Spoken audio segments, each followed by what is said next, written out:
Hello, everyone, and welcome to another exciting Dragon Ball discussion. If you are new to the nickabenson channel, make sure to smash that subscribe button so you'll be filled in whenever we do these epic live streams. And if you're already a member of the nickabenson Nation, make sure to share this video with a friend so that they may join in the festivities with us and help build our ranks. If you are new, check out a lot of our other content. We do stuff like Dueling Book and Duel Links if you're into Yu-Gi-Oh! We do Dragon Ball discussion videos as well as Dokkan battle videos, Skullgirls gameplay, Soccer Spears gameplay. So if you're into gaming, discussion videos, anime, or college lifestyle vlogs, which is another thing that we do, then feel free to hit up the channel. And if any of these videos that are being shown on screen right now happen to interest you, then feel free to check out them as well. Now, without further ado, how can Dragon Ball Super cross over with Dragon Ball GT? Dragon Ball Super is the current running Dragon Ball anime that the notes for were written by Akira Toriyama. He essentially made a general outline of which he split up between Toyotaro, who's writing the manga, and Toei, that is working on the anime, but both based off of Toriyama's canon notes. Dragon Ball GT was an extension of the Dragon Ball Z anime series that is not a part of the main story of Dragon Ball. Essentially, they wanted to continue the success of the Dragon Ball Z anime, but Toriyama was more or less done with the story. He did a little bit of concept art and concept designs, but he didn't write GT. So GT is not considered part of the main Dragon Ball story. And Toriyama in interviews has even said that GT is more of like a side story, like non-canon kind of thing. So how can GT, which is not canon, somehow cross over with Dragon Ball Super? That is what we will explore today, and I feel like based on things that we've talked about in the past, it definitely seems possible. So moving forward, let's look at another Toriyama interview in which he talks about the Dragon Ball theatrical films. And don't worry, this will all link together in the end. So Toriyama said, when he was talking about his personal stance on the Dragon Ball theatrical films, that he takes the movies as being stories in a different dimension from the main story of the comic. If we take that statement literally, then Toriyama is saying that there are these different dimensions where each of the films exist in separate from our main story, in a similar way to how we look at like some things are canon and some things are not canon. These non-canon movies exist as their own dimensions. However, this quote does not refer to like GT specifically, right? Because GT was a television series, not a theatrical film. So how can we, based off of this quote, try and get to the point where Dragon Ball Super and Dragon Ball GT cross over? But there is a major connection that's being laid out here, and that is Cooler. So the villain Cooler appeared in a couple Dragon Ball Z theatrical films. We had Dragon Ball Z Cooler's Revenge, as well as Dragon Ball Z Return of Cooler. In both films, Cooler acts as an antagonist to our heroes. In the first film, he is getting revenge for the death of Frieza, his brother. And in the second film, he's getting revenge for having been essentially launched into the fucking sun in the first film by Goku. So this is a character that is exclusively appeared in the films within like this other dimension that Toriyama describes that's separate from the main continuity. It would have been an exclusive appearance except for the fact that he appeared in Dragon Ball GT. In this appearance, it is stated by Android 17 that all of Goku's past adversaries have been resurrected and are now returning from hell in order to wreak havoc on the Z fighters as well as the world. And Cooler is included in this group. Now, this is essentially implying that Cooler is a part of the continuity of GT. For one, we like see him. Like it's not like just like a reference to Cooler. Like we see Cooler in GT in this scene. So essentially, GT takes place in the same dimension as either Revenge of Cooler, Return of Cooler, or both. And this one's a little weird. It depends on how you look at it. Because Toriyama, if we go back to the interview, he says, I take the movies as stories in a different dimension from the main story of the comic, and it makes you think, is he saying that like all the movies are in the same dimension, or is he saying that like each movie is its own dimension? Because you could argue, right, that Cooler's Revenge is one dimension, and then you can say that the Return of Cooler is another dimension that's separate. And then a lot of people may say, well, how can Return of Cooler be a separate dimension from Revenge of Cooler when Return of Cooler references events from Revenge of Cooler?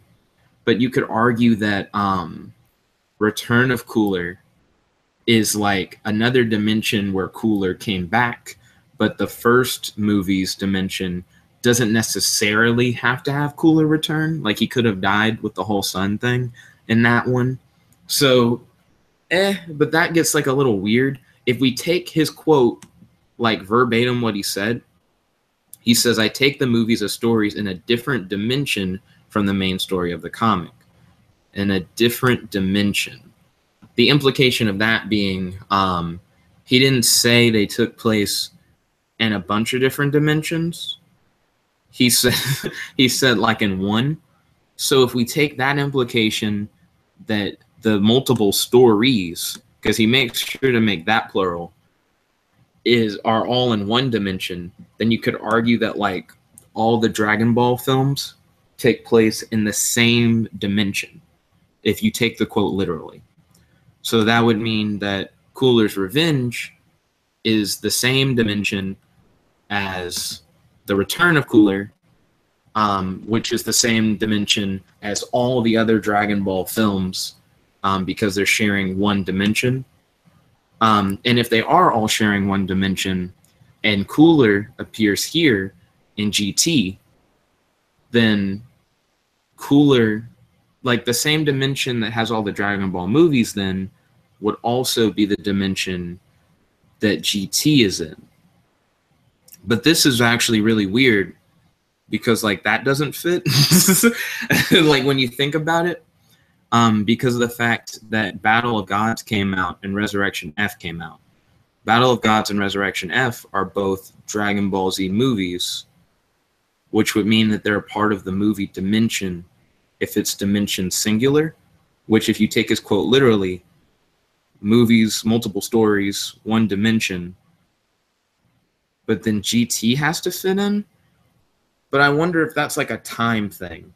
Like that actually is like a solid, I gotta think about that. Because it's hard for you to put them together.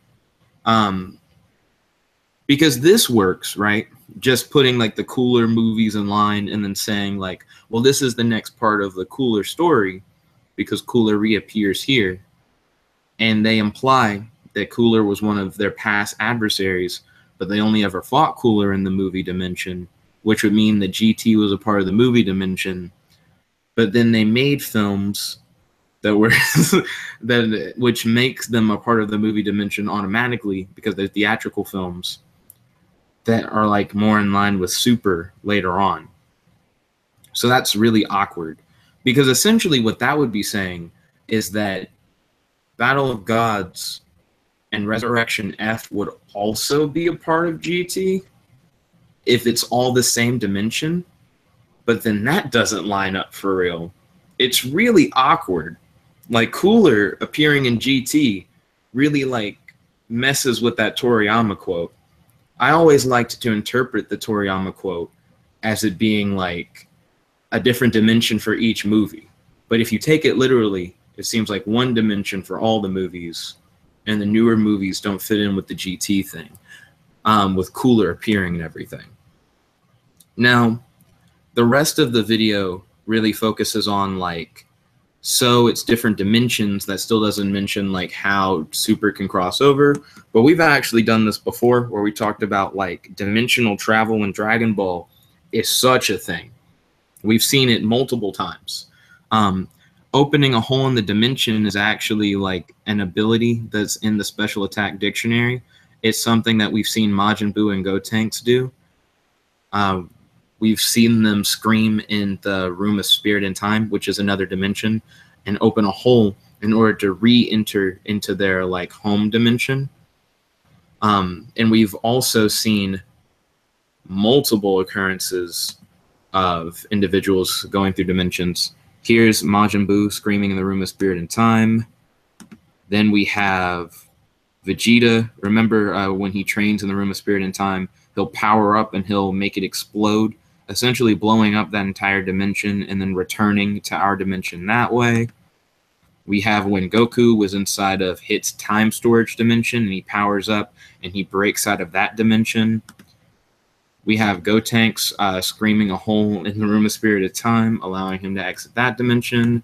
We had Kale recently in Cocoette's pocket dimension. She powered up into Super Saiyan and escaped from that dimension. You know, like the list goes on. And if you're like, oh, you know, those weren't that good of examples, no. Then we also have like this old school example. So Kami-sama's temple is actually a palace that is in a separate dimension from Earth that only materializes in this world when it is linked to Karen Tower, well, to Korin Tower by the Nyo Ebo. And the Nyo Ebo is the power pole. It's actually what the power pole is for. It's for allowing people to visit the gods.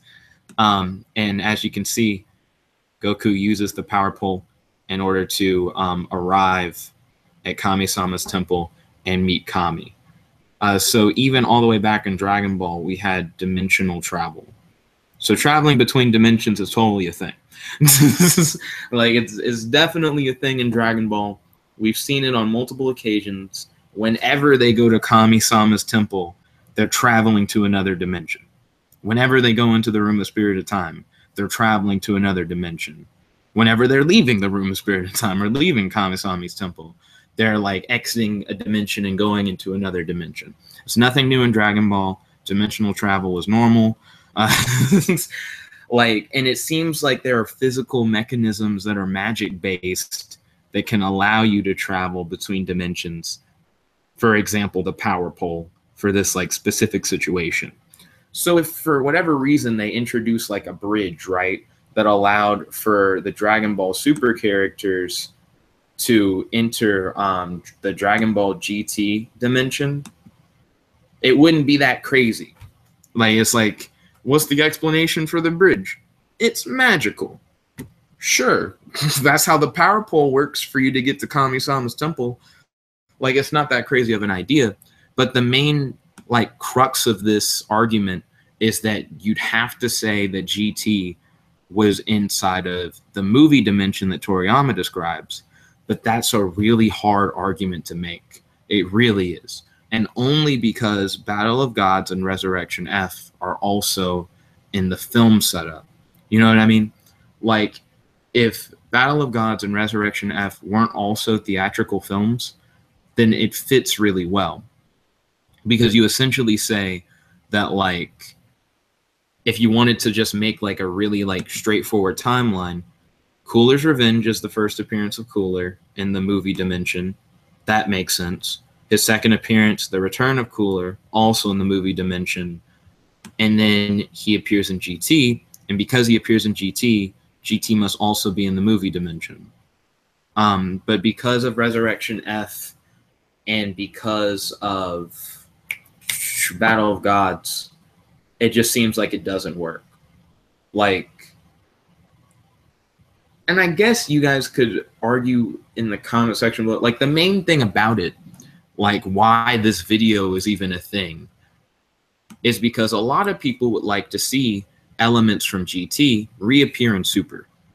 I feel like if you're watching this video, like that's like a big part of it. Or a lot of people would like to see GT somehow like enter the canon. And as long as GT is another dimension, right? And dimensional travel, as this video like illustrates, is a thing. Crossing between dimensions is a thing. I didn't even show you guys base form Goku in GT doing the dimension breaking Kamehameha. It's not like a big spectacle either. Goku just does it, and a dimension that he was trapped in shatters. and then that's how he escaped. It's the craziest thing. It's one of the crazier dimension breaking feats, because a lot of them involve like Majin Buu as Super Buu, or like Gotenks as Super Saiyan 3, or like Vegeta as Super Saiyan Blue, or Kale turning Super Saiyan. You know what I mean? Like, everyone is like powered up. So to see base form Goku do a dimension breaking feat with a casual Kamehameha, hey, that's pretty good. Um, but it shows how like it's not one sided. Like, if the GT broke through, then they could enter other dimensions, kind of thing, with the greatest of ease. Like I said, it's literally base form Goku could shoot a Kamehameha and possibly like tear a hole in the dimensional fabric, and it could cause a crossover kind of thing. But I don't know. Battle of Gods and Resurrection F really do put a hole in it. I think that's the biggest issue, because if they're a part of the movie dimension, how does that work? Because the linear line would say like somewhere after Harudagarn in Wrath of the Dragon, right? Because that was the last Dragon Ball Z film before Battle of Gods. You would put GT in there. And then after GT, you would have to put Battle of Gods, unless you put Battle of Gods after Harudagarn, right? Because I feel like that could also fit. And then Frieza reappears in GT, but Frieza also reappears in Resurrection F, and I feel like you couldn't get away with that as easily. Also, there are things in GT that straight up steal from the Janemba film, Fusion Reborn, when you think about that. Because the Super 17 arc, I'm watching that right now, and that feels like Fusion Reborn if they tried to do it in the show. Because it's doing the same thing. Let me change the image to where it's showing GT, because now we're just actively talking about GT, and how like this doesn't fully work. So GT has the Super 17 arc, and in the Super 17 arc, like a portal to hell opens, and past villains come through the portal, and Goku has to travel through hell in order to like fight for a little bit. I haven't finished the arc. Like right now, I'm at a part where Goku's being tortured in hell, and Goten and Trunks are fighting off the Cybermen in the city. But there are scenes that are directly lifted from Fusion Reborn. For one, that's the premise of Fusion Reborn, and nobody so far is saying, dang, this feels really similar to that one time when we were kids. Because it just jumped from, like, in Fusion Reborn, Goten and Trunks fight off, like, Hitler and the Nazis. In the Super 17 arc, Goten and Trunks fight off against Cybermen in the city. In Fusion Reborn, there's a scene where Gohan as Super Saiyan Man or whatever is facing off against like zombies or whatever, and then he's talking to Frieza, and you see Videl clap a lot, and her clapping animation where she's like cheering on Gohan is literally reused for Goten fighting off against old villains as his girlfriend claps for him. I saw that scene and I had to take a picture of it and send it to my friend Ray. Because, I mean, it's like straight up the same thing. And the only reason why Videl's clapping, by the way, sticks out so hard in my mind to where I would see that and be like, dang, that's the same thing, is because SSJ9K did a parody of Fusion Reborn, which, by the way, I'd have to argue that his parody of Fusion Reborn is better than the actual film. But he takes advantage of the Videl clapping scene to like make a joke. That's become an inside joke among me and my friends. But because they're taking all that from Fusion Reborn, even taking small things like the clapping thing and like putting it in, it just seems like maybe it's a history repeating itself kind of thing, if you're going to try and say it's in the same continuity. But it's just odd that no one will reference that. No one's bringing that up. It's also weird that Cooler is there. For one, it's not like in the Super 17 arc, from what I've seen so far, that Cooler plays a big role. You see him in that scene on TV when he flies out of hell. But there's a scene where Goku is like, I'm going to go into hell. And Bulma's like, well, aren't you afraid that, like, Cell or Frieza will come out of hell and, like, spread chaos? And the question that popped into my mind was, why didn't she mention Cooler? I guess, did Bulma ever meet Cooler? I guess that could be the reason. Because if I saw Cooler on TV and Cooler demonstrated that he was more powerful than Cell. I mean, not more powerful than Cell, that he was more powerful than Frieza in, like, his films. So I would have been more concerned by Cooler, at least in my opinion.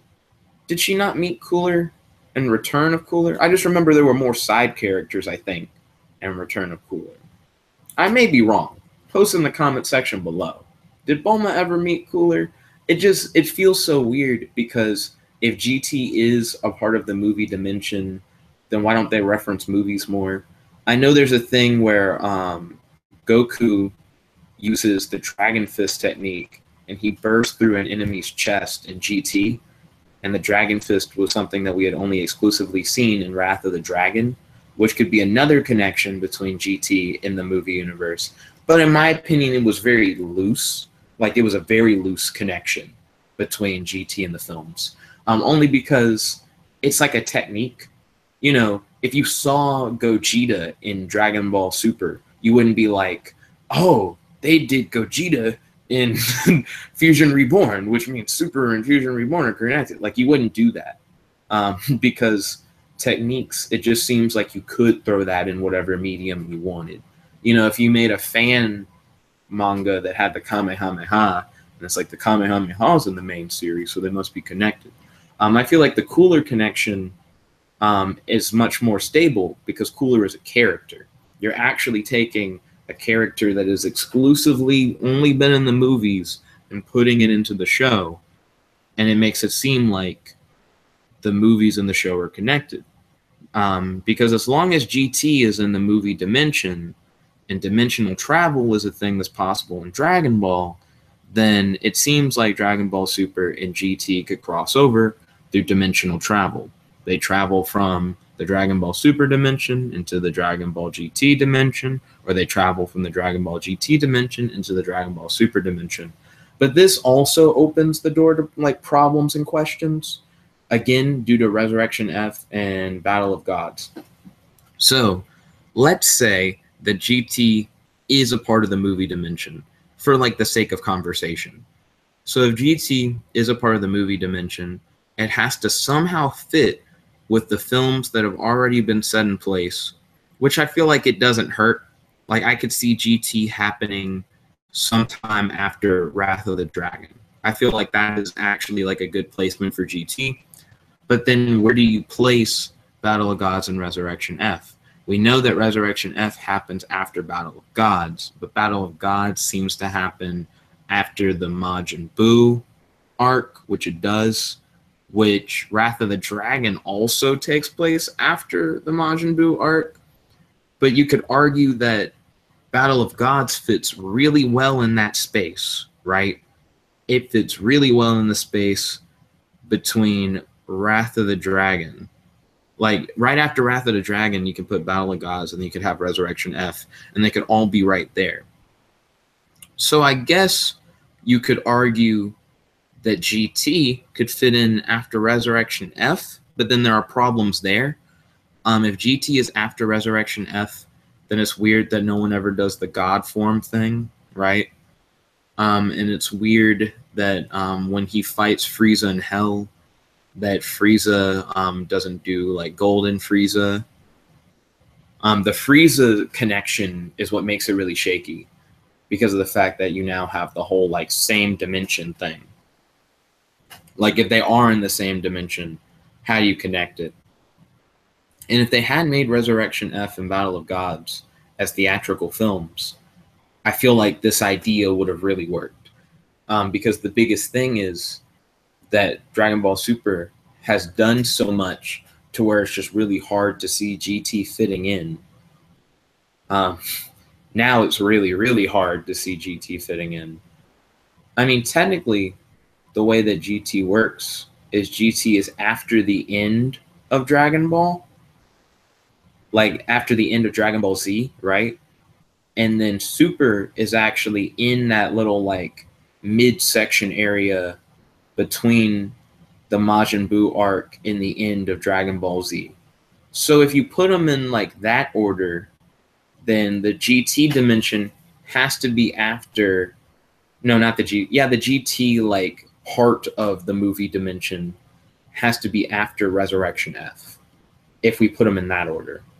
So you have all the Dragon Ball Z movies up to Wrath of the Dragon, then you have Battle of Gods, then you have Resurrection F, and then you have the GT storyline going on from there. And that's how it would fit in the movie dimension. It seems like that's how it would have to fit in the movie dimension. It's just weird that they don't reference each other. And of course, they don't reference each other. Like, the logical explanation for that is because the movies, of course, came out after GT was already a thing. So the movies, of course, take place before GT. And then, so like the movies can't work backwards and reference GT in order to make it fit because of the fact that they take place before GT in the first place. But GT can't reference Super because GT was created before Super in the Battle of Gods and Resurrection F thing. So we have that problem. But I think other than the lack of reference to one another, they can all fit in the movie dimension thing based on the Cooler connection. So it seems like the main issue is only that like we haven't had like another film that takes place after Resurrection F that could possibly help draw connections to Dragon Ball GT for the whole movie dimension thing to branch over into connecting to GT. I'm not saying they will. I'm not saying there are plans to. But I think it does still fit. The idea being that like we just haven't seen the full story. It's that we've skipped around in the movie dimension. So you have like all the Dragon Ball Z films, which are all a part of the movie dimension. And then you have, oh crap. I think my main problem with the movie dimension is that I'm trying to like draw them together. Because you have to say that GT is included, right? Because you're saying because Cooler is in GT and Cooler is in the movie dimension, that GT is in the movie dimension. But if you count all Dragon Ball theatrical films, where's Dragon Ball Evolution? Dragon Ball Evolution is like a live action film, and it doesn't really fit well with any of these. You know what I mean? Like, but Toriyama's interview statement isn't any less valid that the movies are all their own dimension. So it does lead you to just be like, huh, like when trying to fit them together, it's not that like they can't because we know they are. So because they are, you could say they are. Like, it's hard to reason that they're all together, but Toriyama says they're all together. So like that's how it works. It's kind of like how the power pole is not a weapon. It's used for you to travel into another dimension to visit God. You just got to take it. Like you just got to take it at face value for what it is, because that's what it says in the guidebooks, and the guidebooks are like official canon. So like, what can you do, kind of thing. So if Cooler is of the movie dimension, which he is, and if Cooler appears in GT, then we could argue that GT is a part of the movie dimension. And if Dragon Ball characters can travel between dimensions, which they do, and we have seen them do a large number of times, then the Dragon Ball characters should be able to travel from their dimension to the movie dimension. It seems possible because like we've seen, they've moved from their dimension to other dimensions before.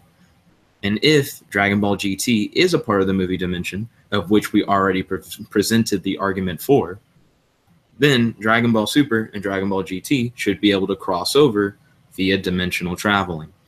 So there are a lot of complexities here that we've discussed about how, how timeline-wise does Dragon Ball GT fit into the movie dimension. But we could argue that the timeline for the movie dimension is a whole other argument.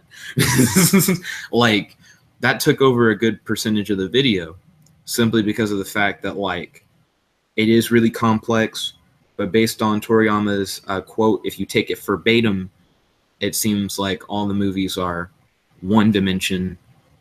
And even though the movies are in different mediums, if you count like theatrical films like Dragon Ball Evolution, you know, and it seems like they jump around the timeline a little bit because you have like Wrath of the Dragon, but then you have like Resurrection F, you know, which takes place like a little bit after that, it would seem. You know, there's just a lot going on. It's a lot to look at when you throw GT into the mix. But what do you guys think? Post in the comment section below. Do you think like, no, there's no way that GT is a part of the movie dimension? Because I think that's the main argument right now. Because I'd be really surprised if someone would be like, the Dragon Ball characters can't move between dimensions. I feel like there's a lot of evidence to say like, yes, they can. And I'd be really surprised if someone said Cooler was not of the movie dimension, because he definitely is. The real question, I think the best counter arguments are that the Cooler we see in GT is not the same Cooler from the movies. That would be an interesting argument, to just say like GT is its own thing, and like the Cooler from the GT show is like that Cooler, and it's not the same Cooler as the movie Cooler. There's no direct evidence to say yay or nay on that. So it's arguable, but there's not too much support for or against if you bring up like that as a counter argument. Because I do like to play devil's advocate. I'm not going to sit here and just say I'm right. That's why the title of this video has a question mark in it. I don't know. Like this is like the best that I can come up with based on my current Dragon Ball knowledge and what I've read in the guidebooks kind of thing. You know what I mean? That's why I really like to hear from you guys in the comment section below about what do you guys think in terms of whether or not this is like a reliable like theory or like an idea that you think actually makes sense. And if you really wanted to like say, well, how would they travel to the GT dimension? Like I said, there are already a bunch of dimension breaking feats. I think one of the easiest ways they'd be able to travel between dimensions without causing too much trouble would be probably to make like a Dragon Ball wish to travel like to another dimension. They could accidentally travel to another dimension because like I said, base Goku in GT did a Kamehameha that was like a dimension breaking Kamehameha. And that was really impressive. So if his base form can do a Kamehameha where he could just like suddenly be in like the Dragon Ball Super dimension, you know, that's the thing. Like it could be a thing. But only if GT is a dimension. You know, if Toriyama was to say tomorrow that Dragon Ball GT is not a part of the movie dimension and it's not its own dimension, that it's not a dimension, then I'd just be like, oh, okay, well, it's not a dimension. So you couldn't get there through dimensional travel. So they wouldn't be able to do dimensional crossovers. So I feel like the main argument against this would be to say that Dragon Ball GT is not a dimension at all. You know, like that would be what you'd have to say. Because if it is another dimension and dimensional travel is a thing, then they can cross over. But anyways, what do you guys think in the comment section below? Thank you for staying with me for so long to get to this point. I know that like part of the way through the video, I kind of got shook by like my own idea, but that's just because the movie dimension timeline is a mess. But thank you all for watching. I truly appreciate it. If you like this video, make sure to like this video. The like goal for this video is 5 likes. If you are subscribed to the Nickabenson Nation, share this video with a friend so that they can join in on the festivities and have fun alongside with us. And if you are new to the channel, make sure to check out some of our other content. If you enjoyed this crazy rant discussion, then you will definitely enjoy some of the other crazy rant discussions on the channel. Thank you all once again for watching. This is your boy and your host, Jet Black, logging out. Peace. I just realized I didn't even have like the Hangout open to close it. There we go. Infinite Hangout. Peace.